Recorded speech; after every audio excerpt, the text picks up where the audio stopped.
اچھا، یہ ایک اور غزل کے میں آپ کو ایک دو اشعار سناتا ہوں۔ یہ لمبی بہر ہے۔ میرے اندر کوئی اور ہے جو مجھے چین سے بیٹھنے بھی نہیں دے رہا۔ میرے اندر کوئی اور ہے جو مجھے چین سے بیٹھنے بھی نہیں دے رہا۔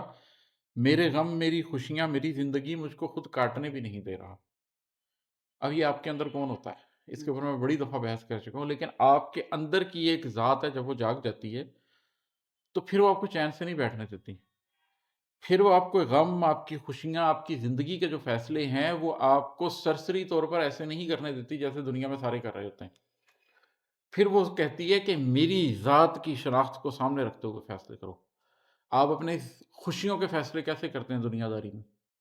کچھ پیرامیٹرز آپ نے سوسائٹی کے اندر رکھے ہوئے ہیں، آپ ان پر کرتے ہیں۔ اپنے غموں کے فیصلے کیسے کرتے ہیں؟ کچھ پیرامیٹرز ہیں، اس پہ کرنے ہیں۔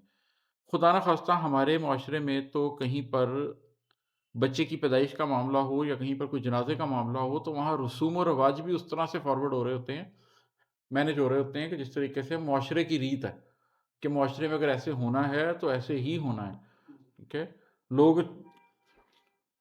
کل یا چالیسواں بھی مذہب سے زیادہ اس پوائنٹ آف ویو سے کہ دنیا کیا کہے گی، اس کے پوائنٹ آف ویو سے لے کے چل رہے ہوتے ہیں۔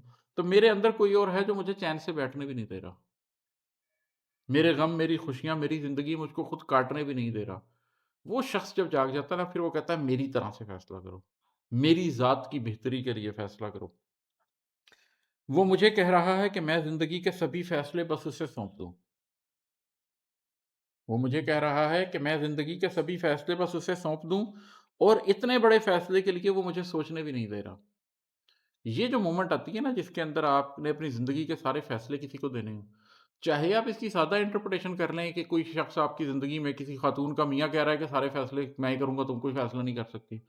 کسی کے والد صاحب یہ کہہ رہے ہیں کہ بھائی اس گھر کے سارے فیصلے میں کرتا ہوں، تم نہیں کرو گے۔ اس میں بھی یہ ہوتا ہے کہ آپ ایک دفعہ پاز کر کے کہتے ہیں کہ یار میں اپنی زندگی کے سب فیصلے اس شخص کے ہاتھ میں سونپ دوں، یہ تو بہت بڑا فیصلہ ہے، مجھے کچھ سوچنا پڑے گا کہ میں اتنا بڑا فیصلہ کر سکتا ہوں یا نہیں۔ کیا میں اپنی زندگی کے فیصلے اس کو دے سکتا ہوں؟ مجھے اس کے لیے وقت چاہیے۔ اتنے بڑے فیصلے کے لیے وہ مجھے سوچنے بھی نہیں دے رہا، تو آپ کہیں گے ایسے نہیں ہو سکتا۔ اگر بچی کی شادی کرنی ہے اور میں نے یہ سوچنا ہے کہ آج کے بعد اس کی زندگی کے سارے فیصلے یہ میرے سے کنسلٹیشن میں نہیں کرے گی، اپنے میاں سے کنسلٹیشن میں کرے گی، مجھے بھی سوچنے کے لیے ٹائم چاہیے۔ اگر وہ مجھے کہے جی فوراً بتائیں، میں نہیں بتا سکتا، اور اتنے بڑے فیصلے کے لیے وہ مجھے سوچنے بھی نہیں دے رہا، مجھے سوچ کے فیصلہ کرنا۔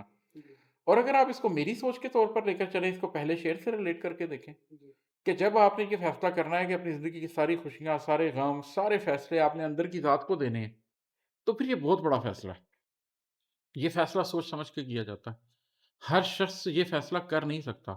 جو یہ فیصلہ کر لے کہ اس نے اندر کی ذات کی بات سننی ہے، تو پھر اس کو تھوڑا سا رکنا چاہیے، تھوڑا سا سوچنا چاہیے، فیصلہ کرنا چاہیے۔ اس میں اتنی ہمت ہے، اور اگر اس میں اتنی ہمت ہے تو پھر اپنی زندگی کے سارے فیصلے اس کو آپ نے سونپ دینے ہوتے ہیں۔ ایک اور سنائی دیتا ہوں۔ نقطہ ہائے نظر امتحانات دل، فکر فردا و ماضی تلاش خدا۔ نقطہ ہائے نظر امتحانات دل، فکر فردا و ماضی تلاش خدا۔ ابن آدم پہاڑوں سے مضبوط ہے، خود کو جو ہارنے بھی نہیں دے رہا۔ پہاڑوں سے مضبوط میں نے کیوں کہا ہے کہ اللہ تعالیٰ نے جب انسان کو کہا کہ یہ ایک امتحان ہے، اس سے گزرنا ہے، تو یہ پہاڑوں سے کہا کہ تم گزرنا چاہو گے، وہ پیچھے ہو گئے۔ مطلب جس کو یہ آفر کیا گیا، حتیٰ کہ پہاڑوں سے بھی کہا گیا کیا ہوتا کہ تمہیں بنا دیا جائے گا، مخلوق میں برتری تمہیں دے دی جائے گی۔ جیسے اس دنیا میں اس وقت یہ دنیا ایسے ڈیزائن ہوئی ہے کہ پہاڑ بھی میرے لیے ہیں، دریا بھی میرے لیے ہیں، بکریاں بھی میرے لیے ہیں، بھیڑیں بھی میرے لیے ہیں، ہر چیز میرے کام میں لگی ہوئی ہے۔ کیونکہ میں نے اس امتحان کا انتخاب کیا تو مجھے کہا گیا کہ باقی ساری دنیا تمہارے تابع کر دی گئی ہے، لیکن امتحان سے تم نے گزرنا، اس بکری نے نہیں گزرنا، اس پہاڑ نے نہیں گزرنا۔ کوئی بھی اٹھا لیتا ہے اس کا بوجھ، پہاڑ اٹھا لیتے ہیں۔ یہ پوری کائنات ڈیزائن ایسے کی جاتی ہے کہ پہاڑوں کا امتحان ہو رہا ہوتا، بکری اٹھا لیتی ہے۔ یہ پوری کائنات ایسے ایک ڈیزائن کی جاتی ہے کہ بکری کا امتحان ہو رہا ہوتا۔ کسی نے نہیں اٹھایا یہ امتحان، انسان نے کہا۔ زبردست کی بات نہیں ہے، اللہ تعالیٰ نے کہا ہے کہ انسان سخت جاہل ثابت ہوا کہ اس نے اتنی بڑی ذمہ داری اٹھا لی۔ ڈر گئے، لوگوں کو ریئلائز ہوا کہ یہ بہت بڑی ذمہ داری ہے۔ وجہ کیا؟ پہلے مصرے میں اس کی بات ہوئی ہے، نقطہ ہائے نظر۔ پتہ ہے کتنے نقطہ ہائے نظر ہیں دنیا میں؟